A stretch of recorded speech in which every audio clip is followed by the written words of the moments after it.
No one wakes up wanting to ruin their own life. But what if I told you that destruction rarely comes with a bang? It doesn't announce itself. It creeps in, step by quiet step, almost invisible until the damage is already done. There's an uncomfortable truth about some married women that many men fail to see. And ironically, this very truth makes them the easiest prey. Not because they are weak, not because they lack morals, but because temptation is deeply woven into human nature, into all of us.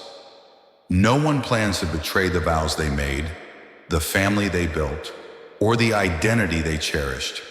But it starts subtly, a playful conversation, a glance that lingers longer than it should, a heartbeat that quickens, not from her husband, but from someone else. Psychologists call this slow boundary erosion, the gradual softening of internal limits.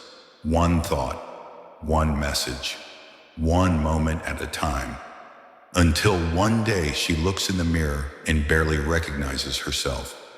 So the real questions are, why do some married women fall into this path so easily? And how do they justify it to themselves? Let's break it down. 1. Seeking external validation. Some women, even in a stable marriage, still feel an aching desire to be noticed, to be appreciated, to be seen, not by their husband, but by someone else. To many, this is seen as betrayal, proof of a weak commitment. But to others, it's a symptom, a cry for help, a sign that something essential is missing in the emotional landscape of their marriage. As Marcus Aurelius once said, look within yourself for happiness, not outside. But what happens when that within feels dry and empty? If the emotional well runs dry, is it truly wrong to unconsciously seek a drop of water elsewhere? A great marriage is a partnership built on the mutual exchange of love, care, appreciation, and presence. If one side stops receiving, the foundation begins to crack. Helen Mirren once said, the best marriages are those that endure the temptations of time. But not all relationships stay strong with time. Some women, despite their loyalty, begin to feel drawn toward outside attention. And here's what most people get wrong. It's not about sex or attraction. It's about the emotional spark, the inner desire to feel chosen, alive, desired. Often they're not trying to escape the marriage. They're simply looking to find a part of themselves that got buried under years of routine, responsibility, and quiet emotional neglect. Seneca wrote, true happiness is being enough for yourself. But what if she doesn't feel like she's enough anymore? When a woman no longer feels seen by her husband, she doesn't just feel unloved, she begins to feel invisible. And this is when danger starts to lurk. Dr. John Gottman, a renowned psychologist, found that the true killer of relationships isn't conflict, it's indifference. If a woman no longer feels emotionally cared for, she may unconsciously start looking for validation somewhere else. And it often begins with something small, something that doesn't even feel wrong. Epictetus once warned, only fools seek validation from outside themselves. But what if the inside has gone silent, and the outside is the only place that reminds her she's still alive?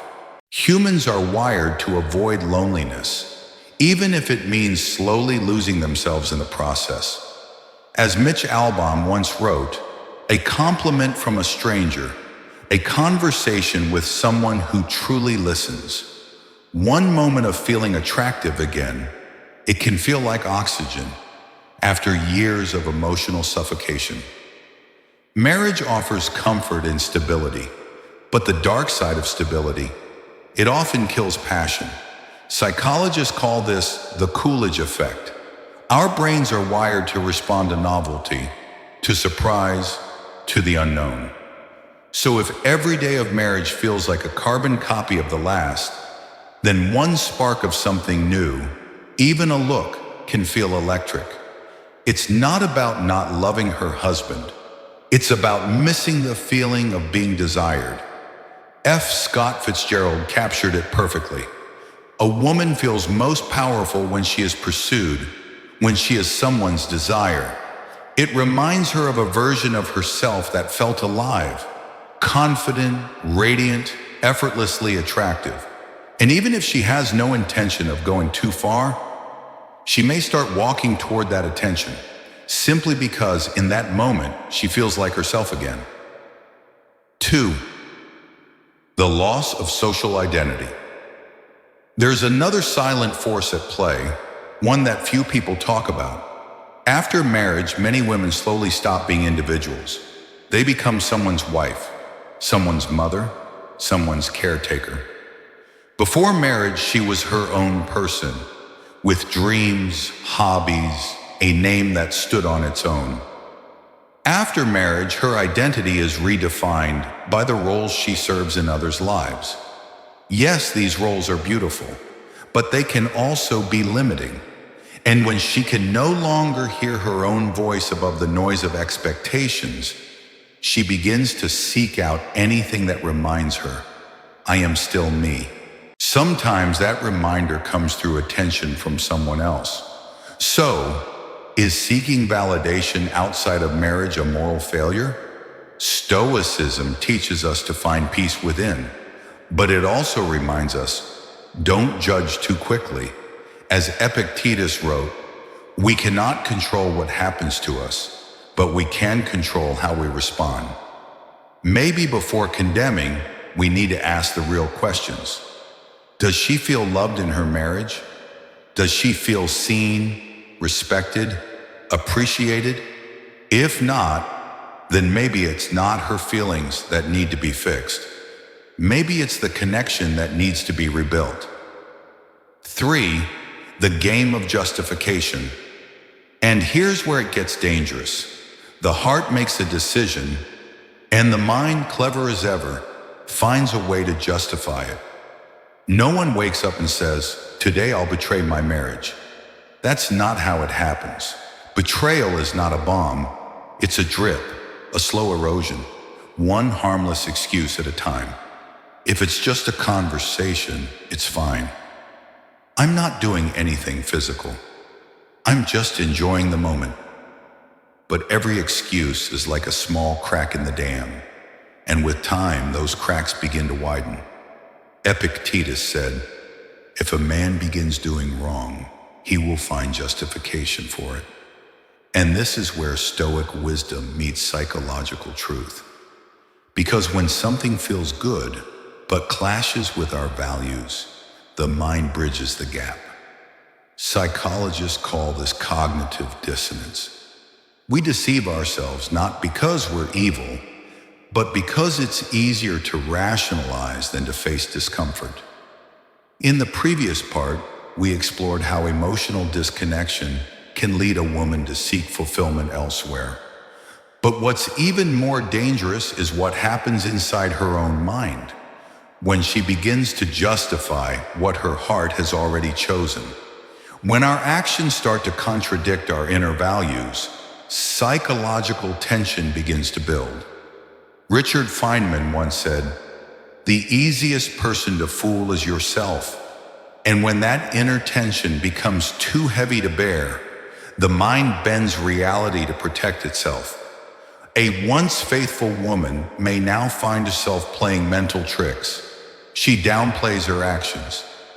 This is just harmless fun, nothing serious.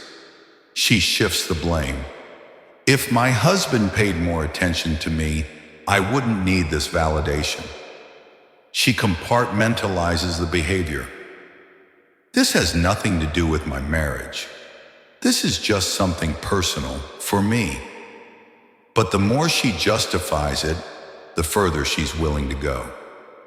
For many married women, the first act of betrayal isn't physical, it's emotional. And that's exactly what makes it more dangerous. When it's physical infidelity, the lines are clear. There's no gray area in a kiss or an affair. But emotional infidelity, it's slippery, ambiguous, easy to deny. Late night texts, deep intimate conversations, sharing hopes, dreams, fears with someone who's not her husband. Everything seems harmless until she realizes she feels more emotionally connected to this other man than to her own partner. Marcus Aurelius reminds us, look within yourself, for happiness does not come from the outside. But what if someone feels like that inner source has dried up? This is the dilemma many long-married women face. They begin to build a secret emotional world, one that offers something they can no longer find within their marriage. Then comes the most dangerous thought: I deserve this. At this point, she no longer sees her actions as wrong. In her mind, everything is justified. I've sacrificed so much for this marriage. I deserve to feel happy again. He's ignored me for years. Why should I care anymore? I've been faithful for so long, and where has it gotten me? Now the emotional relationship she has with the other man feels more real than her actual marriage.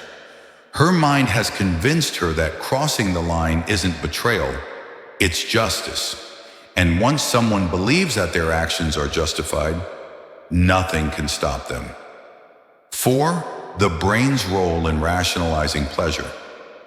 This is where Stoic philosophy offers a powerful reminder. Seneca said, "We suffer more in our imagination than in reality." Often, intense emotions don't come from actual events, but from the stories we tell ourselves. That we've been neglected, that we deserve something more, that happiness must come from someone else. But is it true? Or are these just mental constructs created to justify a decision the heart has already made? In the end, the choice is always there. Will we seek validation from the outside, or rebuild what's broken within? Will we surrender to fleeting emotions, or train the mind to remain loyal to something greater? As Epictetus said, true freedom is self-mastery. And here lies a hard truth. The human brain is designed to rationalize what feels good, whether it's a woman or a man, whether they cheated out of pain, boredom, loneliness, or habit. They may not be victims of circumstance. They may very well be the architects of their own collapse. Some say they're just human, longing for affection, trapped in passionless marriages. Others argue no one falls by accident. Every affair starts with a choice. So which is it? Are these betrayals born from weak morals, or from a brain skillfully justifying what brings comfort? It doesn't happen in a single leap. It begins with a series of small, seemingly harmless steps. A casual conversation, a friendly compliment, a feeling of comfort that slowly, quietly begins to replace what once came from their marriage. Previously, we explored how a woman can fall into a spiral of emotional temptation where desire slowly replaces reason. But such shifts don't happen in a flash. They begin with moments so small, so subtle, that no one notices until it's too late. In psychology, there's a concept known as threshold theory. It explains how someone who once swore they'd never cross a line eventually does, not because they changed overnight, but because they gradually adjusted to boundaries that kept shifting.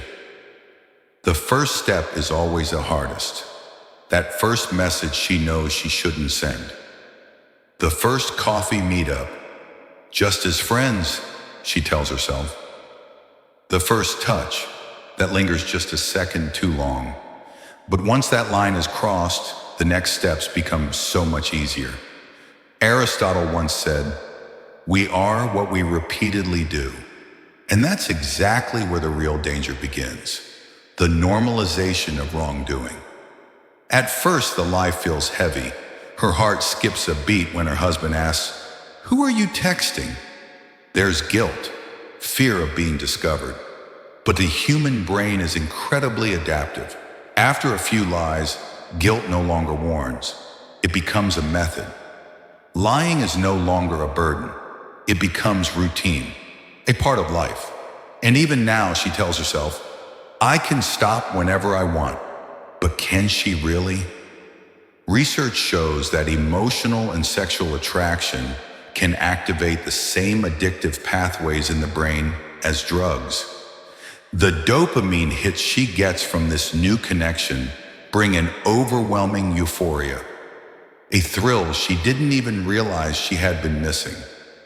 Every interaction is like a fresh dose, and without realizing it, she's not addicted to the man. She's addicted to how she feels when she's with him.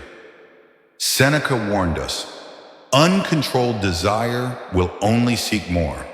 And then comes the point of no return. She starts viewing her marriage as secondary. Her husband? Just another man in the house. Because real intimacy, the real fire, is now happening somewhere else. At this point, there are only two endings. One, she gets caught and everything collapses. Two, she walks away from the marriage, convinced she can't live this double life anymore. But here's the real question. Did she leave because love truly died? Or because her mind was deceived by illusions she created herself? Marcus Aurelius once said, "You have power over your mind, not outside events. Realize this, and you will find strength." Stoicism doesn't teach us to suppress feelings. It teaches us to face them and respond with clarity. It's not the situation that controls us. It's how we choose to respond to it. Women who cheat are not victims, but they are not villains either. They are human beings, trapped in emotional mazes they built with their own hands. And if you can understand this, then you'll have the power to spot the signs before it's too late. The power to hear what's really being said between the lines. The power to see the game that most people never notice. And with that awareness, you will never again be blind to this game. See you in the next video.